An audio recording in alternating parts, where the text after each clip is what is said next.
सभी भाई बहनों को जय यीशु। आज का दिन हम सबको शांति मिले। आज का दिन हमें प्रभु का प्यार मिले। जैसे जैसे हम आगे बढ़ेंगे वचनों में, आज का संदेश यही है, पापी मनुष्य की प्रभु से पुकार। जो इस समय हम बैठे हैं, हम सोचते हैं कि हम पाप किए हैं, हमारी पुकार प्रभु की और पहुंचती नहीं है। आओ आज हम सच्चे हृदय से अपनी आंखों को बंद करते हुए उस प्रभु को पुकारें। हम देखते हैं भीड़ की भीड़ यीशु के पीछे है। हम देखते हैं बहुत सारे लोग यीशु के पीछे भाग रहे हैं, किंतु उस भाग दौड़ में केवल कुछ लोग हैं जो प्रभु को पुकारते हैं और प्रभु उनकी पुकार को सुनता है। हम देखते हैं अंधे प्रभु को देख नहीं पाते, किंतु उसकी आवाज को सुनकर वे चिल्लाते हैं, दाऊद के पुत्र मुझ पर दया कर। और प्रभु उनकी आवाज को सुनता है और वो थम जाता है। और प्रभु कहते हैं, इन्हें मेरे पास लेकर आओ। और सब लोग उन्हें उठाकर प्रभु के पास लेकर जाते हैं। प्रभु उन्हें चंगा करता है। उन अंधों के समान हम भी अपने जीवन में आध्यात्मिक आंखें खो बैठते हैं। हमारी बाहरी आंखें खुली हैं, किंतु हमारी आंतरिक आंखें बंद होने के कारण हम अपने जीवन में पाप करते हैं। हम सुनते हैं, किंतु हम सुन नहीं पाते हैं, उसकी आवाज को सुन नहीं पाते हैं। तो आज प्रभु से हम पुकारें, अपने दिल से उस प्रभु को पुकारें, प्रभु मुझ पर दया कर। शांति के राजकुमार मुझे शांति दे। मेरा मन जो विचलित है, मेरा मन जो शंका से भरा है, प्रभु इस समय अपनी आत्मा से मुझे भर दे। आओ हम शांति के साथ उस प्रभु के वचनों को सुने। स्तोत्र ग्रंथ अध्याय 119 पद संख्या 25 में वचन कहता है, मेरी आत्मा धूल में पड़ी हुई है, मेरी आत्मा पाप में फंसी हुई है, मेरी आत्मा इस संसार की वस्तुओं से, मोह माया से, लालच से, गुस्से से, अहंकार से धूल में फंसी हुई है। और क्यों फंसी हुई है? स्तोत्र ग्रंथ 119 पद संख्या 22 में लिखा है, मुझे अपमानित और अनादर ना होने दे, क्योंकि मैंने तेरे आदेशों का पालन नहीं किया। फिर से वो वचन कहता है, 25 में लिखा है, अपनी प्रतिज्ञा के अनुसार मुझे नव जीवन प्रदान कर, क्योंकि मैंने तेरे आदेशों का पालन किया है। जब मेरी आत्मा पाप में फंसी होती है, तो मेरी आत्मा प्रभु से पुकार करती है, प्रभु मुझ पर दया कर। लिखा है, हम प्रभु से क्या करते हैं? हम भीख मांगते हैं। मेरी आत्मा धूल में पड़ी है, मेरी आत्मा मर चुकी है। तो आगे देखते हैं, स्तोत्र ग्रंथ 119 की 2 में लिखा है, वो प्रभु से अर्ज करते हैं, धन्य है वे जो उसके आदेशों का पालन करते हैं और उन्हें हृदय से चाहते हैं, जो अधर्म नहीं करते और उसके बताए हुए मार्ग पर चलते हैं। वचन में कहते हैं कि आओ हम उसके आदेशों के अनुसार चलें और उसके बताए हुए मार्ग पर हम चलते रहें। तो आज का संदेश हमें यही बताना चाहता है कि हम प्रभु को पुकारें, हम पाप की अवस्था में वहीं बैठे ना रहें, किंतु हम आगे बढ़ें। उड़ाऊ पुत्र ने क्या किया? उसने पाप किए, उसने पूरे संसार में जाकर घूमा फिरा, टाइम उसने अपना वेस्ट किया, किंतु अंत में जब उसको होश आई, उसने पिता से पुकारा और कहा, हे पिता, मैंने तेरे विरुद्ध पाप किया है, मुझे माफ कर। और अपने वो स्वर्गीय पिता से और वो धरती के पिता जो उसको पालन पोषण किया है, दोनों से क्षमा मांगता है और उसे क्षमा किया जाता है। मेरे प्यारे, प्रभु निकट है, प्रभु नजदीक है उनके लिए जो सच्चे हृदय से प्रभु को पुकारते हैं। स्तोत्र ग्रंथ 145 उसकी 18 से 21 तक हम सुनेंगे। वे उन सबों के निकट है जो उसका नाम लेते हैं, चाहे हम पाप करते हैं, चाहे हम धर्मी हैं, चाहे हम अधर्मी हैं, पर जो उसका नाम लेते हैं, जो सच्चे हृदय से उससे विनती करते हैं, जो उस पर श्रद्धा रखते हैं, वे उनका मनोरथ पूरा करता है। वे उनकी पुकार सुनकर उनका उद्धार करता है। प्रभु अपने भक्तों को सुरक्षित रखता है, किंतु अधर्मियों को सर्वनाश करता है। मेरा कंठ प्रभु की स्तुति करता है, सभी मनुष्य सदा सर्वदा उसका पवित्र नाम धन्य कहें। सो मेरे प्यारियों, आओ हम पाप की हालत में उठें और उस प्रभु को पुकारें, क्योंकि वचन कहता है जो उसको सच्चे हृदय से पुकारेंगे, जो उस पर श्रद्धा रखेंगे, प्रभु उनको बचाएगा। तो आज प्रभु हमें बचाना चाहता है। आज जो हम निराश हैं, आज जो हम आशा को खो बैठे हैं, प्रभु कहते हैं मैं तुम्हारे साथ हूँ, केवल मुझे पुकारो, जो मुझे पुकारेगा वो बचाया जाएगा। हम देखते हैं संत लूकस का सुसमाचार अध्याय 18 पद संख्या 9 से जब हम पढ़ते हैं, यहाँ पे हम देखेंगे किस तरह जब नाकेदार ने प्रभु को पुकारा, प्रभु ने उसकी आवाज को सुना। और जब एक अमीर आदमी अपनी अच्छाई को बुलाता है और अपने पापों को वो प्रभु के सामने नहीं रखता है, किंतु नाकेदार जो अपने जीवन को जानते हुए, उस प्रभु की महानता को जानते हुए अपने जीवन की हर समस्या प्रभु के सामने रखता है, प्रभु उसे प्यार करते हैं। कुछ लोग बड़े आत्मविश्वास के साथ अपने को धर्मी मानते और दूसरों को तुच्छ समझते थे। कहते हैं कि बहुत बार हम देखते हैं कि कई लोग ये सोचते हैं मैं धर्मी हूँ, मैं अच्छा इंसान हूँ, मेरे में कोई पाप नहीं है, किंतु वो दूसरों को तुच्छ समझते हैं, दूसरों को अधर्मी समझते हैं, दूसरों को पापी समझते हैं। और ईसा ने ऐसे लोगों के लिए यह दृष्टांत सुनाया। दो मनुष्य प्रार्थना करने के लिए मंदिर गए, एक फरीसी और दूसरा नाकेदार। फरीसी तन कर खड़ा हो गया और मन ही मन इस प्रकार प्रार्थना करता रहा। दोनों ही प्रभु के मंदिर गए, किंतु दोनों में एक लीन हो गया और दूसरा दूसरों की गलतियां ढूंढने लगा। फरीसी ने मन ही मन इस प्रकार प्रार्थना करता रहा, ईश्वर मैं तुझे धन्यवाद देता हूँ कि मैं दूसरों की तरह लोभी, अन्यायी, व्यभिचारी नहीं हूँ, और ना इस नाकेदार की तरह ही मैं सप्ताह में 2 बार उपवास करता हूँ और अपनी सारी आय का दशमांश चुका देता हूँ। को यहाँ पे नाकेदार ने क्या किया?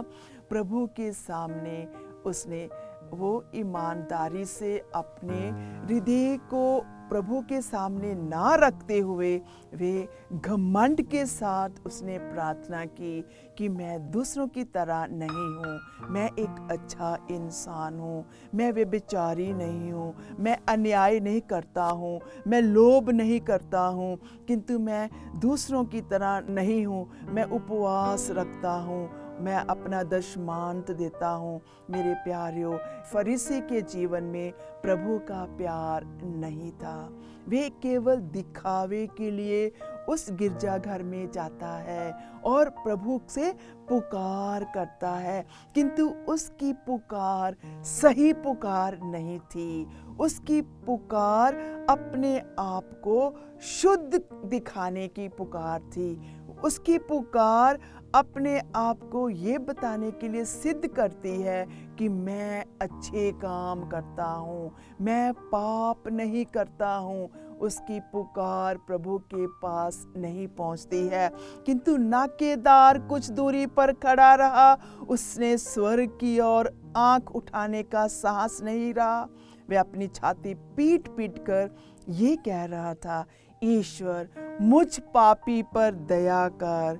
मैं तुमसे कहता हूँ, यीशु कहता है, वे नहीं बल्कि यही पाप मुक्त होकर अपने घर गया। जब हम हलीम यानी नम्रता से उस प्रभु के पास जाते हैं और अपने आप को स्वीकार करते हुए प्रभु की हजूरी में जाकर नम्रता से अपने पापों को प्रभु के सामने रखते हैं, तो प्रभु हमें प्यार करता है। वचन कहता है, क्योंकि जो अपने को बड़ा मानता है वे छोटा बनाया जाएगा, परंतु जो अपने को छोटा मानता है वे बड़ा बनाया जाएगा। तो जब हम पाप की अवस्था में होते हैं, हमें नाकेदार की तरह प्रभु से दया की भीख मांगनी है और प्रभु से यही कहना है, प्रभु मैं कमज़ोर हूँ, मुझ पापी पर दया करो। और प्रभु उस नाकेदार पर तरस खाकर उसे माफ करता है। लूकस का सुसमाचार 18 में हम देखते हैं कि किस तरह नाकेदार ने प्रभु को पुकारा। और हम यहाँ देखेंगे मत्ती का सुसमाचार अध्याय 9 पद संख्या 9 में हम देखते हैं किस तरह प्रभु पुकारता है। पापी इंसान पर प्रभु की पुकार पहुंचती है। ईसा वहां से आगे बढ़े। उन्होंने मत्ती नामक व्यक्ति को चुंगी घर में बैठकर देखा और उसे कहा, मेरे पीछे चलो, और वह उठकर उनके पीछे हो लिया। यहाँ पे मत्ती जो है वो चुंगी घर में बैठता है और वो लोगों से कर ज़्यादा लेता है और ये पापी इंसान है, किंतु यहाँ पर यीशु उसे पुकारता है। पहले देखा हमने वचनों में, एक पापी इंसान प्रभु को पुकार करता है कि मेरे जीवन में आओ, और यहाँ पे प्रभु खुद उस पापी को अपने पास बुलाता है। एक दिन ईसा अपने शिष्यों के साथ मत्ती के घर भोजन पर बैठे। बहुत से नाकेदार और पापी आकर उनके साथ भोजन करने लगे। ये देखकर फरीसियों ने उनके शिष्यों से कहा, तुम्हारे गुरु नाकेदार और पापियों के साथ क्यों भोजन करते हैं? ईसा ने ये सुनकर उनसे कहा, निरोगियों को नहीं, रोगियों को वैद्य की जरूरत होती है। जाकर सीख लो इसका अर्थ क्या है। मैं बलिदान नहीं बल्कि दया चाहता हूँ। मैं धर्मियों को नहीं पापियों को बुलाने आया हूँ। तो ये प्रभु का प्यार हम सबके लिए। जो इन वचनों को सुनते हैं, आओ हम इस पुकार को आज सुने। प्रभु कहते हैं, निरोगियों को नहीं, रोगियों को वैद्य की जरूरत है। हम जो पाप में फंसे हुए हैं, प्रभु हमसे कहते हैं, मैं तुम्हें बुलाने के लिए आया हूँ। मैं तुम्हारे रोगों को चंगा करूँगा।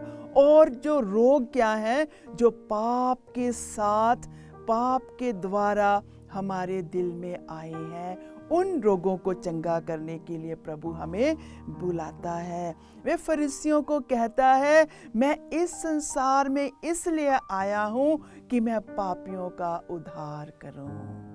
तो आओ मेरे प्यारेओ, आज इन वचनों को हम सुनते रहें। मैं धर्मियों को नहीं, पापियों को बुलाने आया हूँ। मैं पुकार पुकार कर उन पापियों को बुलाता हूँ जो थके और बोझ से दबे हुए हो। मेरे पास आओ, मैं तुम्हें आराम दूंगा। तो कितना प्रभु का हृदय है जो प्रेम से भरपूर है। हम दूसरों से घृणा करते हैं। जब कोई पाप करता है, जब पाप में फंस जाता है, हम उसे छोड़ देते हैं, किंतु यीशु उन्हें छोड़ता नहीं है। किंतु यीशु उनके पास जाकर उन्हें बुलाता है, उनकी संगत में रहता है, उनके साथ भोजन करता है, उनके साथ पिता का प्रेम बांटता है और उनके हृदयों को अपने पिता के साथ उनका मेल मिलाप करवाता है। कितना अच्छा और कितना सुकून जो है हमें अपने प्रभु से मिलता है। हम देखते हैं संत लूकस का सुसमाचार अध्याय 5 पद संख्या 27 से हम पढ़ते हैं। इसमें देखेंगे किस तरह प्रभु अपने प्रेम को हम पर दर्शाता है। जो हम पापी हैं, जो पाप से हम निराश हो जाते हैं, आओ आज हम जागें और उस प्रभु की पुकार को सुने। इसके बाद ईसा बाहर निकले। उन्होंने लेवी नामक नाकेदार को चुंगी घर में बैठे हुए देखा और उससे कहा, मेरे पीछे चलो। देखो, प्रभु पुकारते हैं। किनको पुकारते हैं? जो पाप में फंसे हुए हैं, जो इस संसार की धन दौलत में फंसे हुए हैं। वे उठ खड़ा हुआ और अपना सब कुछ छोड़कर ईसा के पीछे हो लिया। लेवी ने अपने यहाँ ईसा के सम्मान में एक बड़ा बोझ दिया। नाकेदार और अतिथि बड़ी संख्या में उनके साथ भोजन पर बैठे। अभी ये लेवी का दिल जो था वो प्रभु के लिए पिघल गया।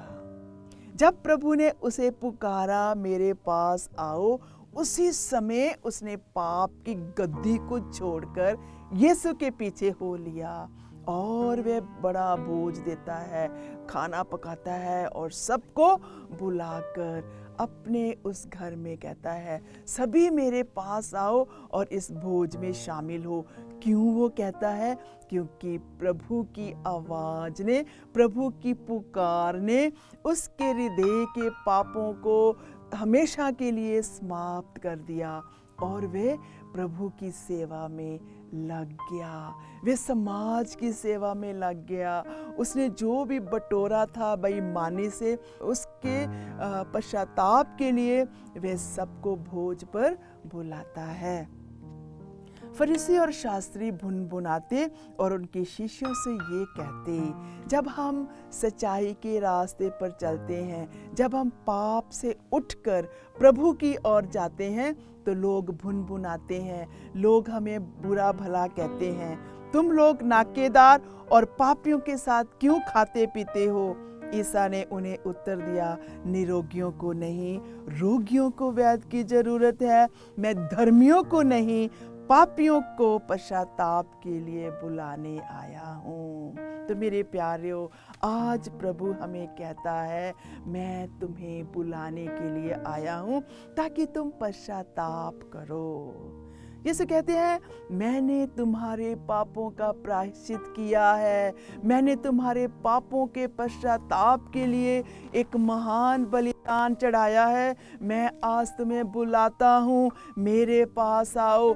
मेरे प्यारे भाई और बहनों, इस समय हम जो निराश हैं अपने पापों के कारण, आओ इन वचनों को अपने दिल में रखें। मैं धर्मियों को नहीं, पापियों को पश्चाताप के लिए बुलाने आया हूँ।